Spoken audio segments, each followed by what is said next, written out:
Good morning, guys. Welcome to this early morning drive and we are here at Cebu South Coastal Road. It's a day in Cebu. It's December 6, 2025. 19 days before Christmas. Wow. Merry Christmas. And I hope you're gonna have a Merry Christmas. It's another weekend ahead, and I'm pretty sure you're pretty excited to, you'll have your Christmas parties, your Kris Kringles, Manita Manito, whatever pa ang inyong ikuan ba. Many Christmas celebration. And in Cebu, it's beginning to look a lot like Christmas already. So, nanato mga Christmas trees. We have places that's, there are lights. Sometimes you can have fireworks as well. So we'll see. It's gonna be, hopefully it's another, we'll have a great Christmas season ahead. Anyway, what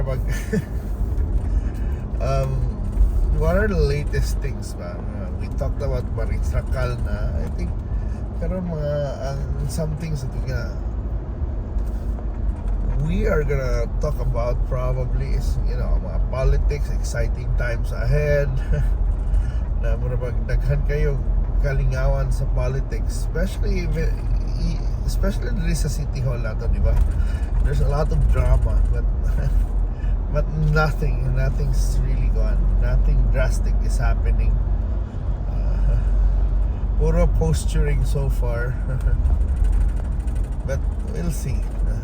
I hope this Christmas season we can, I don't know, patch up ba na, but I don't think it's gonna be patched up so easily ng mga conflicts. But walang ceasefire.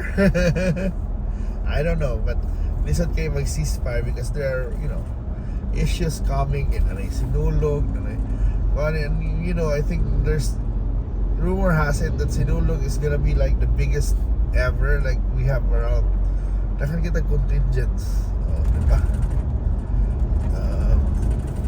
I don't know sa orasan na mahuman ang Sinulog, but one thing's for sure, nothing certain yet nasa gid ang Sinulog, but many where the two choices would be here and one. The traditional route in Osmeña Boulevard, General Maxilom. So now we're gonna, we're taking this detour again. We're choosing this path, or the express path, going towards the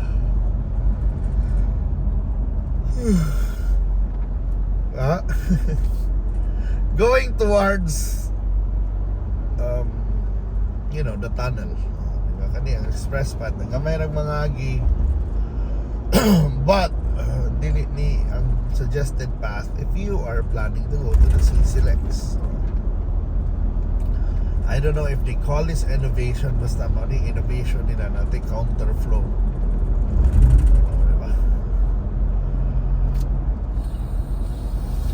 This is all, I guess, para man nag-supply and demand ba. Diba? Kaya daghan mo kayo mga auto going to the city from the south, diba? And of course mo na itong beautiful CCLEX. Thank you CCLEX, by the way, nagpadas lang regalo, so I'm thankful sa ilang regalo.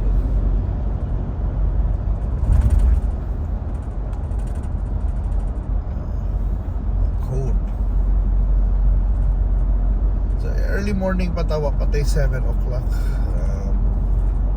Sayota, it's an early drive as always now. You will see me driving again early morning, but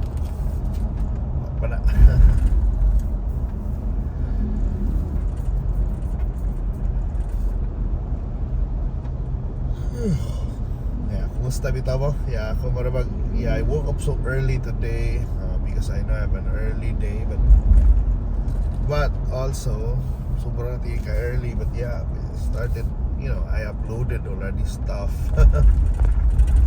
The normal stuff. So natas tunnel once again. Uyog-uyog lang ang daan. So mahiway ni camera.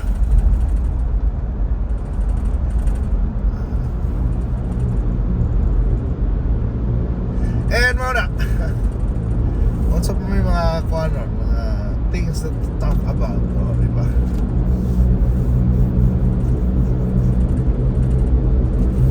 In the National Front, by the way, wala gyapon natin conflict gyapon between the President and the Vice President. I mean, not seeing really big conflict, but they're not seeing eye to eye. They're not talking anymore. And pagkura ko na nag-fellowship meeting gahapon ng mga taga Malacanang with some congressman, di ba? Fellowship, what does it mean, di ba? I guess ang uban na naghatag siya ang pinaskuhan, di ba? Ano may buong man mo? The critics will say na ako ni mga kwartag ipambasa o sa well, ilan ang pinaskuhan. Na ako gina saon naman na ayan kayo maglagot-lagot ba, but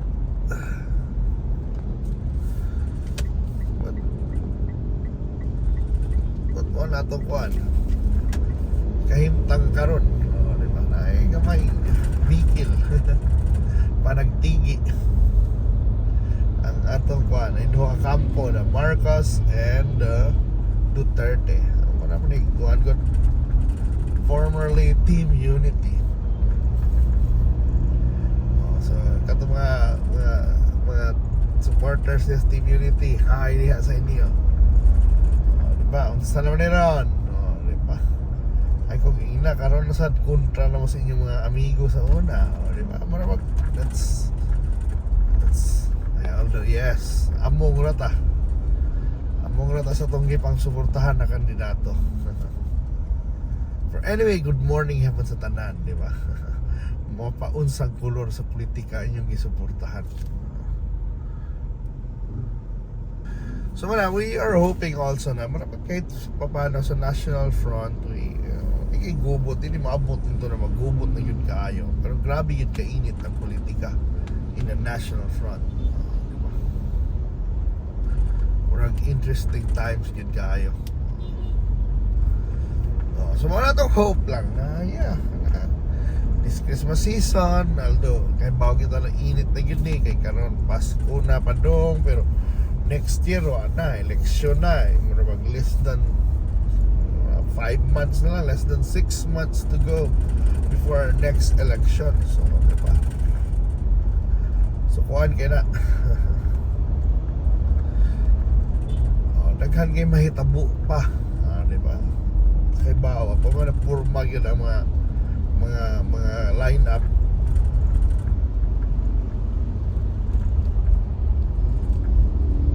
Pero mao ni Rod dahil impeachment complaints ang atong Vice President, gipirahan nila, gitabangan nila. Lisod kira impeachment na kuan marag sa ato asigir tagpa-impeach. It's so easy na mag-impeach no? Dito sa Pilipinas, I guess nasugdan sa panahon ni Erap. Pero sa panahon ni Marcos, sa una katong Marcos na anhing Ferdinand, wagay nakapa-impeach niya. Iyam sa gikaon ng Kongreso.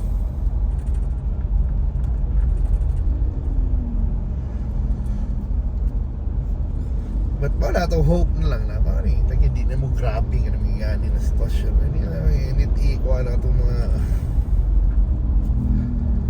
kanitong mga politiko na naon lang bayan. Musta ng Pilipinas? Di ba? Pila ng dollar?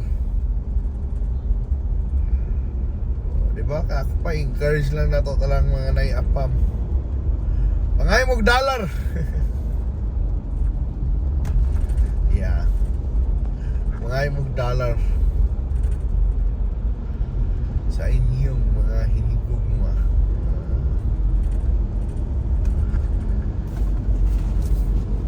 Pero wala, Pasko na. Na mo may balak mo biyahe ng Pasko, asa mo ang spend sa Christmas. Hinaot unta na malingaw gid mo, malipa yun ang inyong Pasko.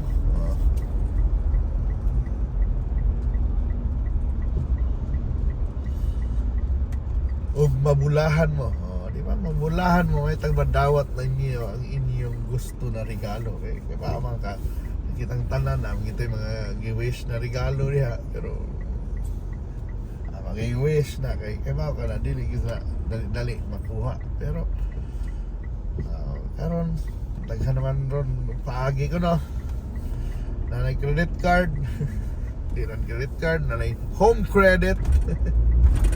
So daghan bitaw magpautang ron no, so that's an interesting one na consume, the consumption, the consumer spending will increase, drastically increase, di ba? Mamuni signal, di ba? Kung gasto, di ba? But, grabe na sa gastong Pinoy, and with facilities like online na kuan, mga loan, interesting sad, no? Di ba? Kung bisa ka itong mga unbanked people, pwede na mangutang, di ba? Which is quite good and liberating, pero malagi na responsible gihapon ta dapat sa paggamit sa itong utang na interest. Kung ano interest to, okay ba unsay buhat alang tawhana, unsay may ang balak yun. So normally naging interest na itubo ba, so dapat yung mahiyawaan pilar yun, dapat ang imong gastuhon. Pressure ba yan? Bisan ko sa mga young professionals na parents na, di ba? Kailang mga bata, ganahan sila tagaan best. They wanna give their children the best, di ba? And all na.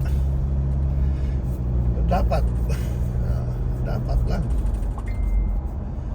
Yan mo na ang pressure lang. Kuya ano sa mga butan doon, labi na mga nagpuyo sa syudad, mga kuya ng mga bata, mga ay mag-cellphone, ay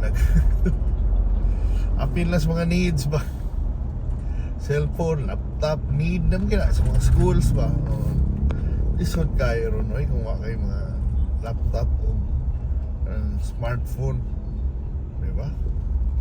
Pero balance lang yan, manawa lang yun yung expenses, because it's not as simple sa nalira kita gasto-gasto ka. Diba? Pero muna, Merry Christmas din you. Anyway, thank you so much for listening, for watching. I'm going ahead na matadiris taas sa sumang dako flyover, and you all be blessed. We have pleasant and wonderful Christmas ahead. Thank you so much for watching. And wala, see you na sa sunod na drive lag guman pa. Keep on supporting my channel. Sorry yun kayo na wakay ko ka-upload as often as I want to, but I'll do my best. Diba? I'll do my best in the coming days ahead. Thank you so much. Bye.